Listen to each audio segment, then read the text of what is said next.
my wonderful friends. I hope you're all having a lovely day today, and welcome back to r/pro revenge, where many of you come to get your dose of revenge satisfaction. My friends, in this episode, you're going to hear 3 revenge stories.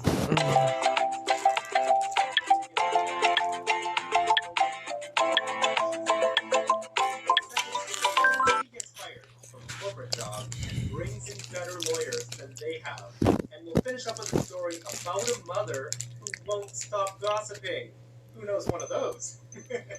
My friends, I hope you enjoyed the stories today. And do hit that subscribe button for future revenge stories. Let's dive in. So years ago, one of my best friends, we'll call her Kate, was working for a business tech corporation on the West Coast. Kate had a co-worker in the same department as her named Angela. There are too many things for me to list that Angela did wrong, but here's a few notable examples. Angela would show up without fail 15 minutes late to every shift. Angela had been passed around 3 departments due to not being a good fit in the other ones. Angela would spend her entire shift on social media on her phone. Angela would regularly give people incorrect information on the phone. Angela would regularly paint her toenails while working. One of Angela's duties was to reply to an email inbox from contractors looking to renew warranties on their products. At one time, this had 70 unread emails in it, all of them from potential paying customers. Angela once had phone sex with her boyfriend while she was working overtime. Angela would flirt with every single man who worked for the company, and Angela was also not very attractive, and many of these men would complain to HR. Angela was seen on multiple occasions making out with employees in the parking lot. Angela would also skip out on doing work all week, causing her to need to stay and collect overtime pay, whereas she would continue to skip out on doing her work. Kate finally ratted on her after the little phone hung up, which led to a meeting between Angela, the HR director, Kate's supervisor, and the department VP. Angela was pressured to resign and declined.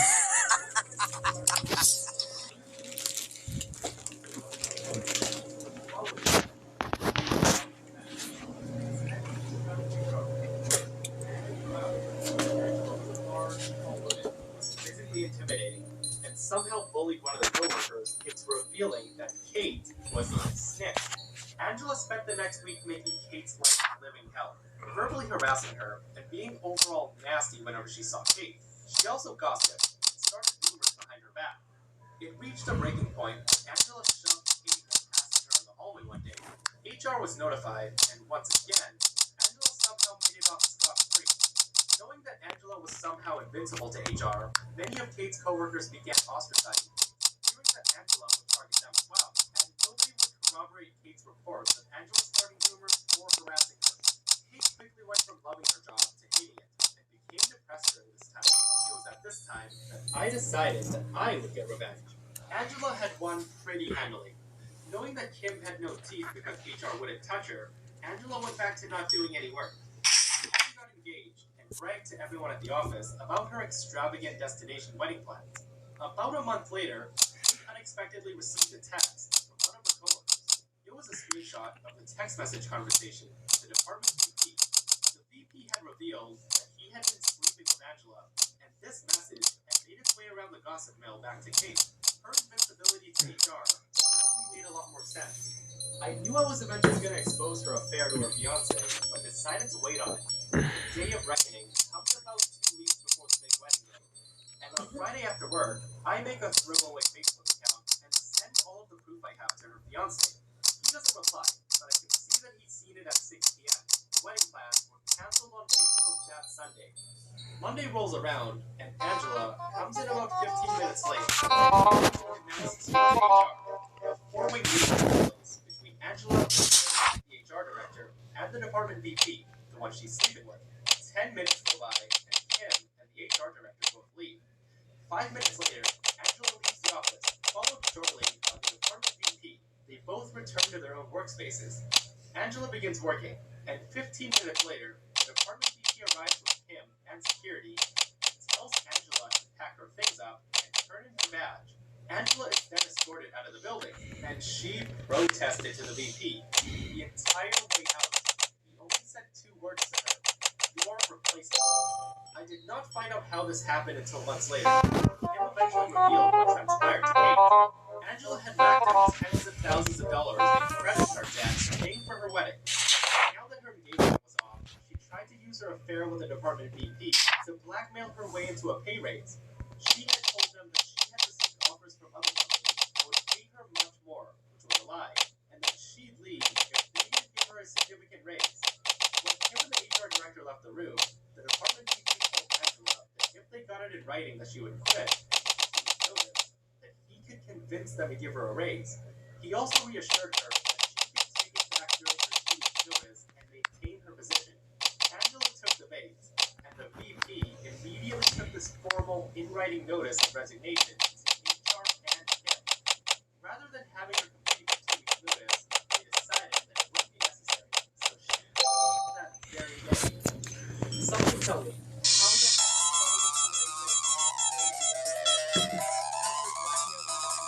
heck he totally saw her as a threat to his job and eliminated her.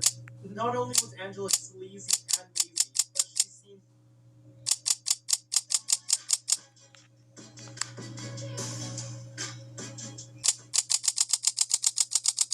so gullible, kind of dumb.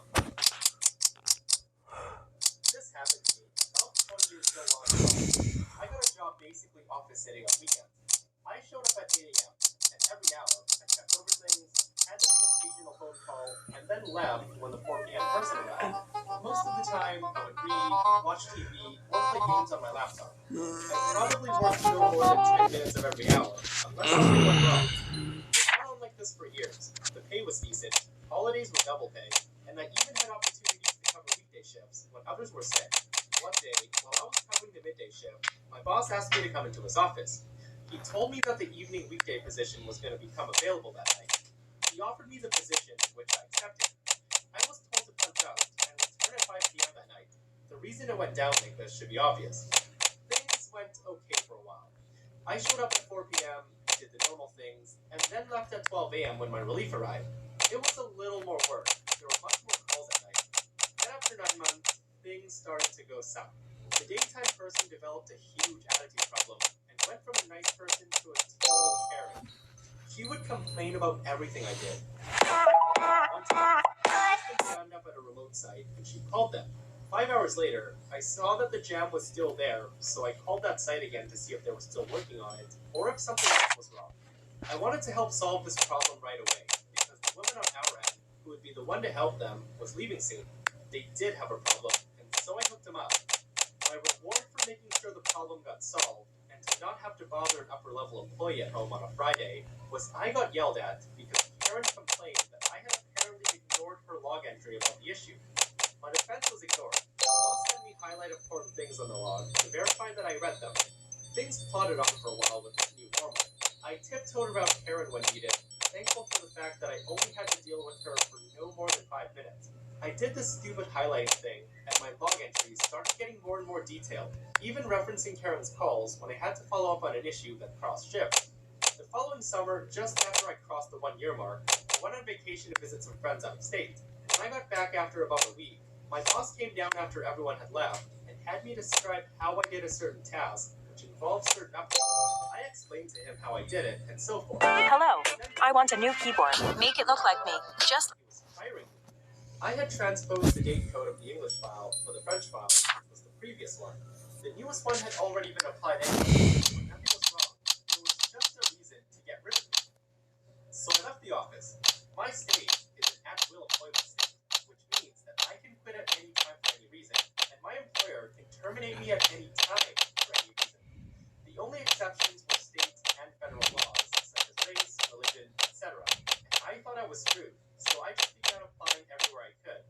During my job search, I happened to accidentally stumble upon a link about employment law. Out of curiosity, I read it and discovered that my employer had shot themselves in the foot.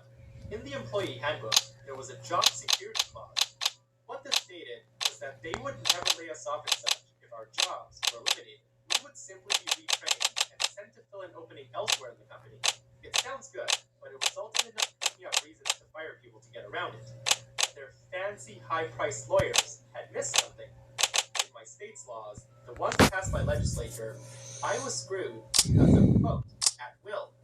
What they neglected was case law, the ones determined by the courts. The website cited a case which had ruled that a job security clause had waived at will on the employer side, thus turning it into a just cause relationship.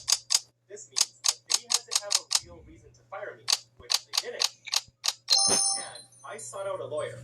After my consultation with Do I pay it all in coins? Oh my god. This game is so hard for me. Is this a joke?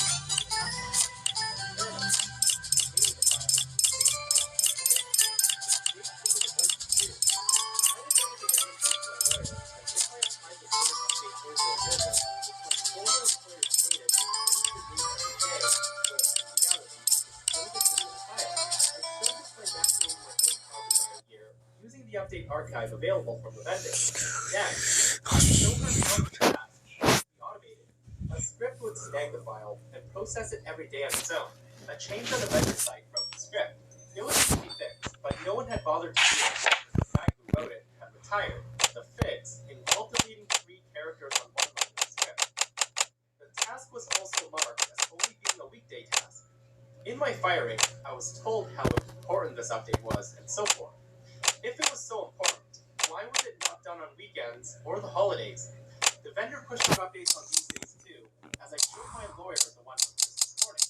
And why had the automation not been fixed? With all that in hand, I contacted them. After presenting them with the law they wrote and the evidence I collected. Makes Febreze car vent clips different? Febreze has steady release technology. Just click, install, and boom! Febreze uses your fan to circulate freshness that won't overwhelm or fade for up to 40 days of consistent scent. Febreze car. The evidence I collected, they were forced to settle with me. Let's go. Watch this.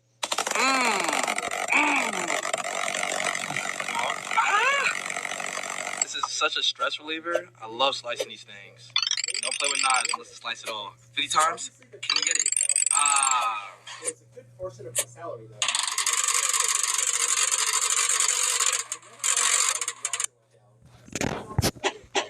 Was in another state, and I never had any contact with those people. Karen's fate was revealed about a year later. I saw a Facebook post by a former coworker mentioning that his job with them had ended, so I asked for details. The company experienced a huge loss in revenue, and as a result, Karen lost her job as the site owner and go at them like OP did. So bravo, sir. I would have just cut my losses. But the only thing I found a little suspect about the story is how OP mentioned that this happened over 20 years ago, and then he said something about a Facebook status. My mom had a fairly consistent habit of gossiping and sharing quite personal information with me.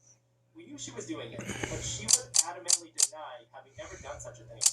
I wish I could remember what she did that finally made me snap. It can't even be that important. It was just the millionth time. And for once, I wanted her to admit what she'd done and know that we knew too.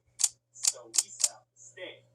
My friend Jane and I approached my mom and told her that Jane was pregnant, that Jane wasn't ready to tell her mom yet. We told my mom that she was really worried what people would think about her having a baby so young.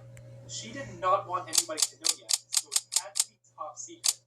Having set the trap, I figured within a few weeks or so, I would have some evidence we could use, but I was so wrong. The very next day, my sister, grandma, and neighbor all asked me how my young pregnant friend was doing. When I was asked by the lady who worked at the supermarket the same day, I figured this had gone far enough, and went home to confront my mom, only to have my dad ask how Jane was doing. I confronted my mom right there in front of my dad, which is when she started with the usual, "I would never do that. They must have heard it from someone else" routine. I explained very shortly and clearly that we had fed her a lie to see how far it would spread, and the reaction was glorious. My mom's mouth fell open, and she had nothing to say at all. My dad, on the other hand, fell back on the sofa roaring with laughter, bemoaning the fact that he hadn't thought of this years ago. It was a moment I'll treasure forever, and the point was thoroughly made. Now that my mom was aware of what happened, I was able to satisfy all further inquiries towards my friend's health with the true story, and my mom's audience for any further gossip was somewhat reduced. And that, my friends, brings us to another end of our /pro revenge. Guys, if you missed the last episode of Pro Revenge, a mom gets really creative on her revenge on her kids, and it's a pretty controversial story and not a lot of mixed opinions. I'm gonna link the story right here if you haven't seen it, so check it out if you haven't, and I'll see you guys in the next one. Folks ask me why their dishwasher doesn't get everything. I tell them it may be your detergent. That's why more dishwashers around the